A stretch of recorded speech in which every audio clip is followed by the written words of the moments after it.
Listen, family, I know it's kind of late tonight.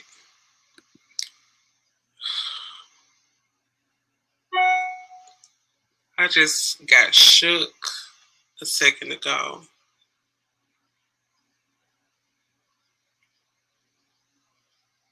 I was just out running tonight. Stepped out for a second to grab me something to eat. Anybody that know me, they know I don't really go out much. I don't go out much. I might step out for a bite to eat every now and then. Go to a club only on occasions. But I really don't step out much.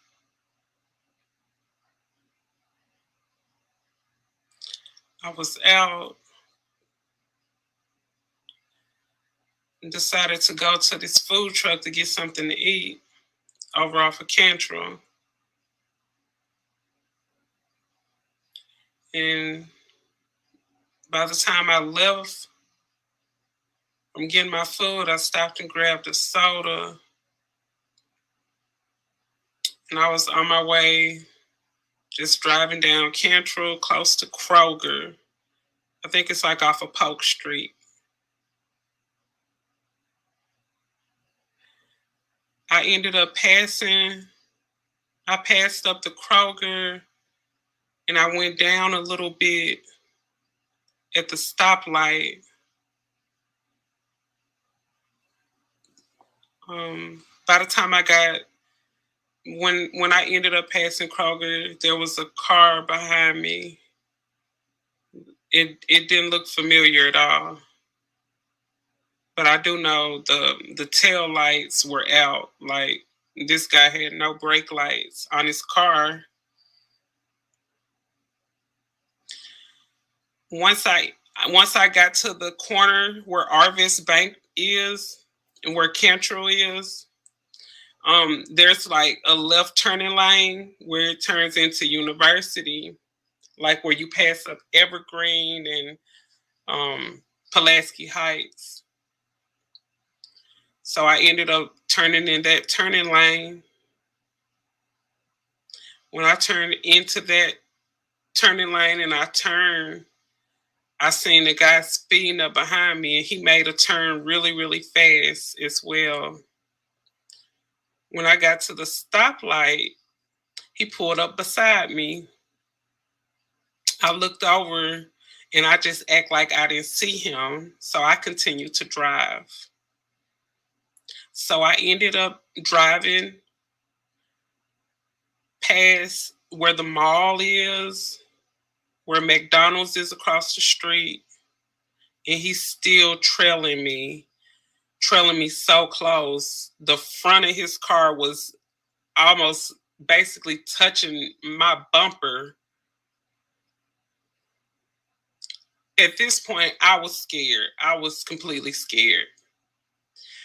So as I like headed under the little underpass, it's the underpass where you like coming from the mall, but you're heading towards like Rodney Parham or something like that. But I went under the bridge, so I'm right here off of like University and 12th Street.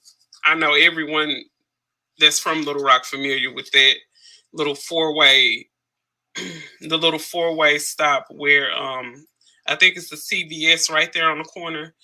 So I act like I was about to jump into that turning lane, and he jumped right behind me, like damn near hitting me. Like it's really like the back of his car was literally almost touching my car. I got out and I looked at my car when I made it home, but there's no dents or scratches on my car, thank God. So by the time I started driving, I jumped in the other lane and kept straight. And this fool is still behind me. There's other cars driving. So he kind of slacked off behind me just a little bit, but he was still right there on my ass. So I ended up picking up my phone and I called 911. And what 911 told me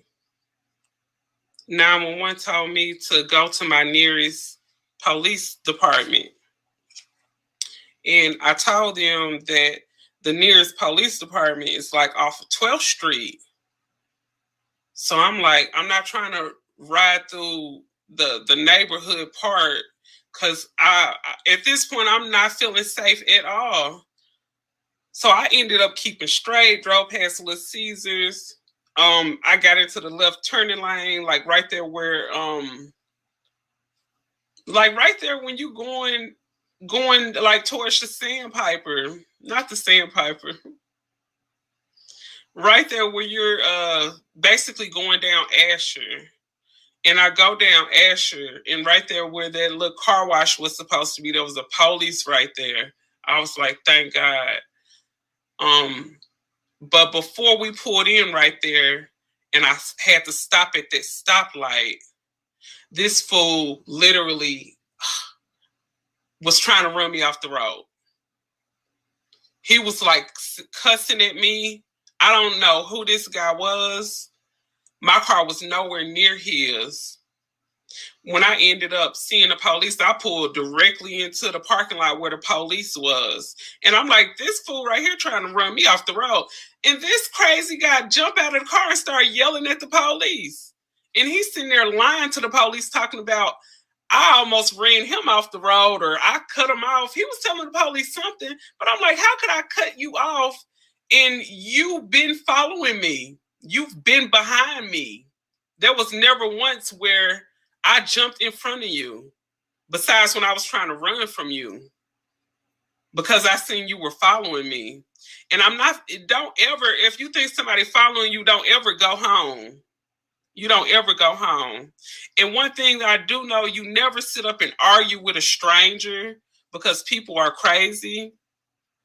When I was at that stoplight, before I pulled into the parking lot where the police was, this dude looked at me with rage in his eyes, like literally like he was about to kill me.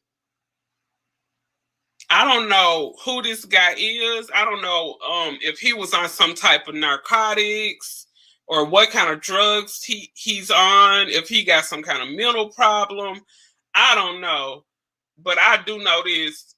Everybody, like, especially ladies, fellas too, just be careful out there in these streets. It's a lot of crazy people out there. And the police was telling him to go ahead and drive off. And he was still sitting there trying to argue with the police. And I heard him say, you're not gonna call, I'm on parole. You're not gonna call nobody, you're not gonna report this, are you? I told the police, go ahead and make a report. I don't know who this fool is. I have no idea who this guy was. My right hand to God, I did not try to cut this guy off. I did not cut this guy off. He was riding behind me the whole entire time. For someone to cut you off, they'll have to at least be behind you, jump in front of you and make a complete stop and cut you off from turning or something. You was behind me the whole entire time, and you're gonna jump out of the car right before you tried to run me off the road back there by the light, and you're gonna sit here and blatantly lie to the police, and then you're gonna try to argue with him. So I told him to make a report. I got the little card right here. I could not tell. You know what? I wish I knew the make and model of that car, but I do remember this. I know, like, when a tail light is out, you can't hardly just see what type of car it is. But I do know it was like a brown. It was like a brown little car. It looked like it was an Acura, but one of the older model Acuras, like I say probably like a 2000, maybe a 99 Acura, and the whole brake light was out. I'm surprised he didn't get a ticket because of that. I don't know who this guy was. When he jumped out of the car, I was trying to look and see who he was because I'm like, do this guy know me? I never seen this guy before in my life, and he looked like he wanted to kill me. It was so scary. It was like something out of a nightmare. I got the report right here. The police was like, "Do you want me to make a report?" I said, "Yes. Please make a report."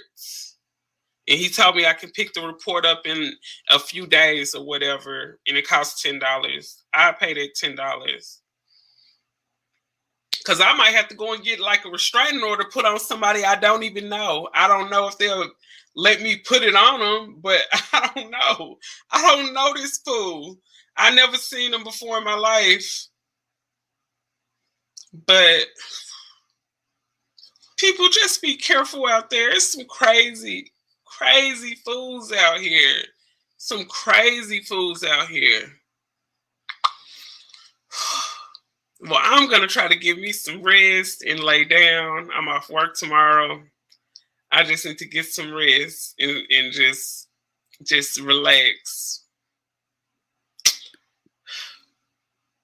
Y'all have a good, safe, blessed weekend. Facebook. All right, so that's my story right there of when I experienced a stranger trying to run me off the road. Okay, so I'm gonna get it off of this one. I had an update about a story that came from out of New York, and this story came out, I believe, about maybe some months ago. And this is about a girl who was stalked and tracked down and shot execution style in the head. Then come to find out, the girl who ended up taking her life was actually like friends with their family. But the good thing that I can say about this story is they ended up catching her. Her name is Claudia, aka some people were calling her the big booty bandit. Okay. So yeah, this is the woman who ended up jumping out of the car, and she had on all black, and she ended up taking the life of another woman. If you guys don't remember that story, here we go.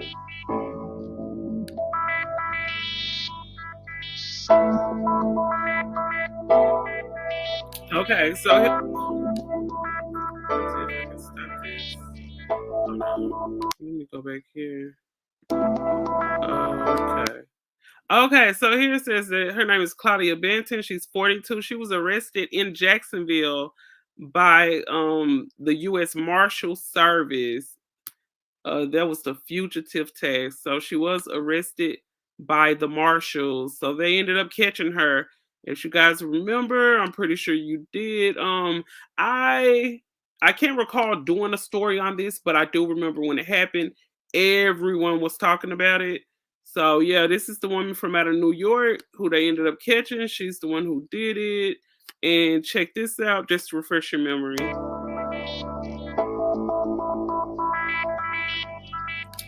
Okay, so it says she's accused of killing Delilah Johnson Delia. That's her name, Delia. She's 42. And Johnson stood chatting with some friends on August the 4th. So that's when it happened. August the 4th, outside of an apartment building in Brooklyn.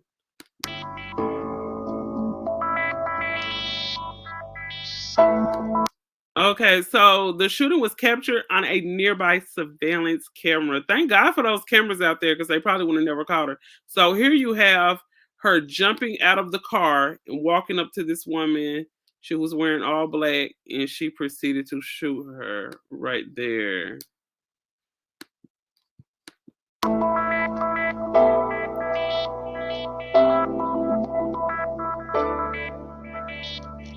Okay, so it says that the motive of the shooting is unclear, but Johnson family told the media that they recognized the killer as one of a one-time close family friend, as a one-time close. So she wasn't too much close to them. So it sounded like she knew that family through another family, perhaps. Both women had attended the neighborhood funeral earlier that day. So there was a funeral that took place the day that she took that woman's life.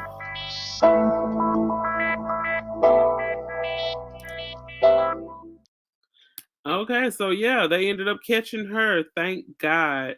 And thank you guys for tuning in. The few people that did jump in. When you come back, make sure you comment, like, share, and all that good stuff. And I most definitely will be back with another one. Signing out, Katie Talk 101.